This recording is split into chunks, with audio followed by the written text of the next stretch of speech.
నీ ఉపదేశాలు వినడానికి నేను అర్జునుడిని కాదు. 18 రోజుల కురుక్షేత్ర యుద్ధంలో జరిగిన పాపాల కన్నా నీ అధర్మం నిష్కృతి లేనిది. ద్రోణాచార్యుని పుత్రుడిపై ఉండి ఇంతకి దిగజారావా? నా తండ్రి పేరు అర్హత నీకు లేదు కృష్ణ.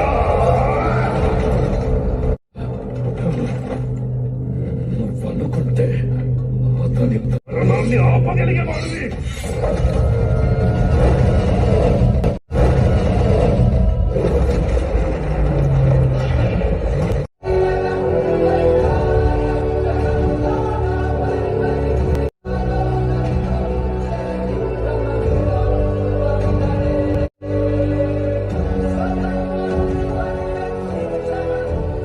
అశ్వత్థామ, దేవుడైనా ద్రోణుడైనా కర్మని ఎవరు తప్పించుకోలేరు. శిశువుపై అస్త్రం వదిలావు, నీ కర్మ నువ్వు అనుభవించక తప్పదు. సంధించు చక్రం, విధించు నీ శిక్షని. చావు నీ శిక్ష కాదు అశ్వత్థామ, అది నీ ముక్తి. కాలాంతరం మళ్ళీ నీ దగ్గరికి చేరిన రోజు, అదే సమయం, అంతవరకు వరకు ఏంటిది?